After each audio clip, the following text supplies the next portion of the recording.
Évangile de Luc, chapitre 23. Ils se levèrent tous et ils conduisirent Jésus devant Pilate. Ils se mirent à l'accuser, disant « Nous avons trouvé cet homme excitant notre nation à la révolte, empêchant de payer le tribut à César, et se disant lui-même Christ, roi. » Pilate l'interrogea en ces termes « Es-tu le roi des Juifs ?» Jésus lui répondit « Tu le dis. » Pilate dit aux principaux sacrificateurs et à la foule « Je ne trouve rien de coupable en cet homme. » Mais ils insistèrent et dirent « Il soulève le peuple en enseignant par toute la Judée depuis la Galilée où il a commencé jusqu'ici. » Quand Pilate entendit parler de la Galilée, il demanda si cet homme était galiléen. Et, ayant appris qu'il était de la juridiction d'Hérode, il le renvoya à Hérode, qui se trouvait aussi à Jérusalem en ces jours-là. Lorsque Hérode vit Jésus, il en eut une grande joie, car depuis longtemps, il désirait le voir à cause de ce qu'il avait entendu dire de lui, et il espérait qu'il le verrait faire quelques miracles. Il lui adressa beaucoup de questions, mais Jésus ne lui répondit rien. Les principaux sacrificateurs et les scribes étaient là, et l'accusaient avec violence.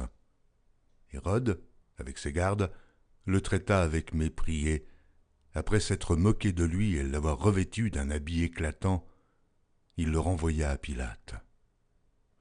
Ce jour même, Pilate et Hérode devinrent amis, d'ennemis qu'ils étaient auparavant. Pilate, ayant assemblé les principaux sacrificateurs, les magistrats et le peuple, leur dit « Vous m'avez amené cet homme comme excitant le peuple à la révolte, et voici, je l'ai interrogé devant vous, et je ne l'ai trouvé coupable d'aucune des choses dont vous l'accusez. Hérode non plus, car il nous l'a renvoyé, et voici, cet homme n'a rien fait qui soit digne de mort. Je le relâcherai donc après l'avoir fait battre de verges. » À chaque fête, il était obligé de leur relâcher un prisonnier. Ils s'écrièrent tous ensemble « Fais mourir celui-ci, et relâche-nous Barabbas. » Cet homme avait été mis en prison pour une sédition qui avait eu lieu dans la ville et pour un meurtre. Pilate leur parla de nouveau dans l'intention de relâcher Jésus. Et ils crièrent « Crucifie, crucifie-le !» Pilate leur dit pour la troisième fois « Quel mal a-t-il fait ? Je n'ai rien trouvé en lui qui mérite la mort. Je le relâcherai donc après l'avoir fait battre de verges. » Mais ils insistèrent à grands cris, demandant qu'il fût crucifié, et leurs cris l'emportèrent. Pilate prononça que ce qu'ils demandaient serait fait. Il relâcha celui qui avait été mis en prison pour sédition et pour meurtre, et qu'il réclamait, et il livra Jésus à leur volonté. Comme ils l'emmenaient, ils prirent un certain Simon de Cyrène, qui revenait des champs, et ils le chargèrent de la croix pour qu'il la porte derrière Jésus.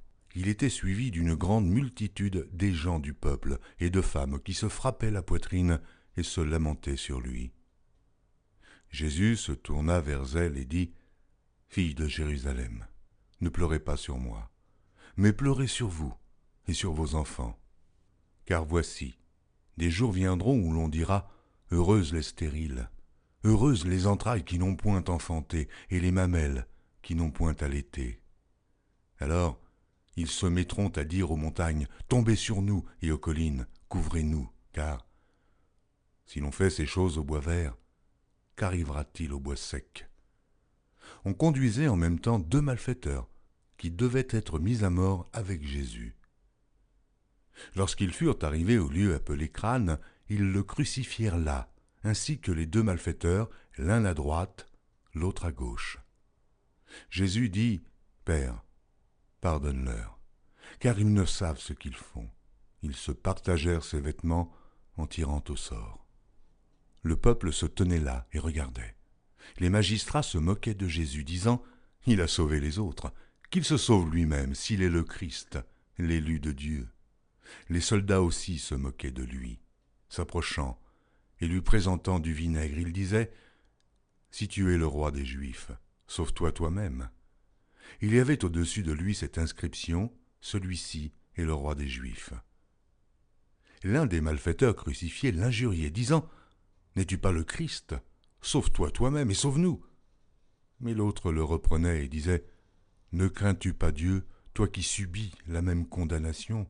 Pour nous, c'est justice, car nous recevons ce qu'ont mérité nos crimes, mais celui-ci n'a rien fait de mal. » Et il dit à Jésus, « Souviens-toi de moi quand tu viendras dans ton règne. » Jésus lui répondit, « Je te le dis en vérité, aujourd'hui, tu seras avec moi dans le paradis. » Il était déjà environ la 6e heure, et il y eut des ténèbres sur toute la terre jusqu'à la 9e heure. Le soleil s'obscurcit et le voile du temple se déchira par le milieu. Jésus s'écria d'une voix forte, « Père, je remets mon esprit entre tes mains. » Et en disant ces paroles, il expira.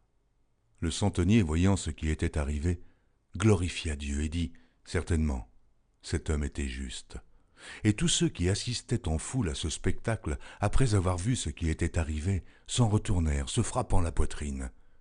Tous ceux de la connaissance de Jésus et les femmes qui l'avaient accompagné depuis la Galilée se tenaient dans l'éloignement et regardaient ce qui se passait. Il y avait un conseiller nommé Joseph, homme bon et juste, qui n'avait point participé à la décision et aux actes des autres. Il était d'Arimathée, ville des Juifs, et il attendait le royaume de Dieu. Cet homme se rendit vers Pilate et demanda le corps de Jésus. Il le descendit de la croix, l'enveloppa d'un linceul et le déposa dans un sépulcre taillé dans le roc, où personne n'avait encore été mis. C'était le jour de la préparation, et le Shabbat allait commencer. Les femmes qui étaient venues de la Galilée avec Jésus accompagnèrent Joseph, virent le sépulcre et la manière dont le corps de Jésus y fut déposé, et, s'en étant retournées, elles préparèrent des aromates et des parfums, puis elles se reposèrent, le jour du Shabbat, selon la loi. Évangile de Luc, chapitre 24. Le premier jour de la semaine, elles se rendirent au sépulcre de grand matin, portant les aromates qu'elles avaient préparés. Elles trouvèrent que la pierre avait été roulée de devant le sépulcre, et, étant entrées, elles ne trouvèrent pas le corps du Seigneur Jésus. Comme elles ne savaient que penser de cela, voici, 2 hommes leur apparurent en habits resplendissants. Saisies de frayeur, elles baissèrent le visage contre terre, mais ils leur dirent, « Pourquoi cherchez-vous parmi les morts celui qui est vivant? Il n'est point ici, mais il est ressuscité. Souvenez-vous de quelle manière il vous a parlé lorsqu'il était encore en Galilée, et qu'il disait, « Il faut que le Fils de l'homme soit livré entre les mains des pécheurs, qu'il soit crucifié, et qu'il ressuscite le 3e jour. » Et elles se ressouvinrent des paroles de Jésus. À leur retour du sépulcre, elles annoncèrent toutes ces choses aux 11 et à tous les autres. Celles qui dirent ces choses aux apôtres étaient Marie de Magdala, Jeanne, Marie, mère de Jacques, et les autres qui étaient avec elle. Ils tinrent ces discours pour des rêveries, et ils ne crurent pas ces femmes. Mais Pierre se leva et courut au sépulcre. S'étant baissé, il ne vit que les linges qui étaient à terre. Puis il s'en alla chez lui dans l'étonnement de ce qui était arrivé. Et voici, ce même jour, 2 disciples allaient à un village nommé Emmaüs, éloigné de Jérusalem de 60 stades, et ils s'entretenaient de tout ce qui s'était passé. Pendant qu'ils parlaient et discutaient, Jésus s'approcha et fit route avec eux. Mais leurs yeux étaient empêchés de le reconnaître. Il leur dit, « De quoi vous entretenez-vous en marchant, pour que vous soyez tout tristes ?» L'un des 2, nommé Cléopas, lui répondit, « Es-tu le seul qui, séjournant à Jérusalem, ne sache pas ce qui y est arrivé ces jours-ci » ? « Quoi ?» leur dit-il. Et ils lui répondirent, « Ce qui est arrivé au sujet de Jésus de Nazareth, qui était un prophète puissant en œuvre et en parole, devant Dieu et devant tout le peuple, et comment les principaux sacrificateurs et nos magistrats l'ont livré pour le faire condamner à mort et l'ont crucifié. Nous espérions que ce serait lui qui délivrerait Israël. Mais avec tout cela, voici le 3e jour que ces choses se sont passées. Il est vrai que quelques femmes d'entre nous nous ont fort étonnés, s'étant rendues de grand matin au sépulcre, et n'ayant pas trouvé son corps. Elles sont venues dire que des anges leur sont apparus et ont annoncé qu'il est vivant. Quelques-uns de ceux qui étaient avec nous sont allés au sépulcre, et ils ont trouvé les choses comme les femmes l'avaient dit. Mais lui, ils ne l'ont point vu, Alors Jésus leur dit, « Ô homme sans intelligence, et dont le cœur est lent à croire tout ce qu'ont dit les prophètes. Ne fallait-il pas que le Christ souffrit ces choses et qu'il entrât dans sa gloire ?» Et, commençant par Moïse et par tous les prophètes, il leur expliqua dans toutes les Écritures ce qui le concernait. Lorsqu'ils furent près du village où ils allaient, il parut vouloir aller plus loin, mais ils le pressèrent en disant « Reste avec nous, car le soir approche, le jour est sur son déclin. » Et il entra pour rester avec eux. Pendant qu'il était à table avec eux, il prit le pain, et après avoir rendu grâce, il le rompit et le leur donna. Alors leurs yeux s'ouvrirent, et ils le reconnurent. Mais il disparut de devant eux. Et ils se dirent l'un à l'autre, « Notre cœur ne brûlait-il pas au-dedans de nous lorsqu'il nous parlait en chemin et nous expliquait les Écritures ?» Se levant à l'heure même, ils retournèrent à Jérusalem, et ils trouvèrent les 11 et ceux qui étaient avec eux assemblés, et disant, « Le Seigneur est réellement ressuscité, et il est apparu à Simon. » Et ils racontèrent ce qui leur était arrivé en chemin, et comment ils l'avaient reconnu au moment où il rompit le pain. Tandis qu'il parlait de la sorte, lui-même se présenta au milieu d'eux et leur dit, « La paix soit avec vous. » Saisis de frayeur et d'épouvante, ils croyaient voir un esprit, mais il leur dit, « Pourquoi êtes-vous troublés? Et pourquoi pareille pensée s'élève-t-elle dans vos cœurs? Voyez mes mains et mes pieds, c'est bien moi. Touchez-moi et voyez. Un esprit n'a ni chair ni os, comme vous voyez que j'ai. » Et en disant cela, il leur montra ses mains et ses pieds. Comme dans leur joie, ils ne croyaient point encore, et qu'ils étaient dans l'étonnement, il leur dit, « Avez-vous ici quelque chose à manger ?» Ils lui présentèrent du poisson rôti et un rayon de miel. Il en prit, et il mangea devant eux. Puis il leur dit, « C'est là ce que je vous disais lorsque j'étais encore avec vous, qu'il fallait que s'accomplît tout ce qui est écrit de moi dans la loi de Moïse, dans les prophètes et dans les psaumes. » Alors, il leur ouvrit l'esprit, afin qu'ils comprissent les Écritures.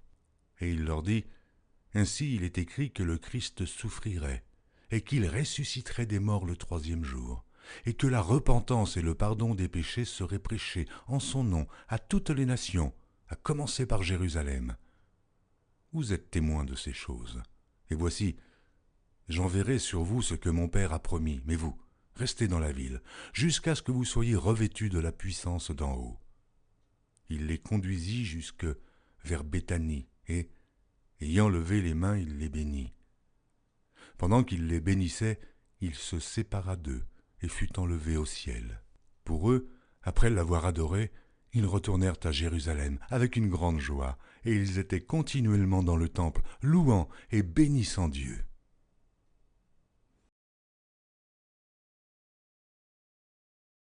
Retrouvez chaque jour sur EMCI TV une nouvelle lecture de la Bible illustrée en vidéo. Pour revoir ce programme, rendez-vous sur notre site emcitv.com.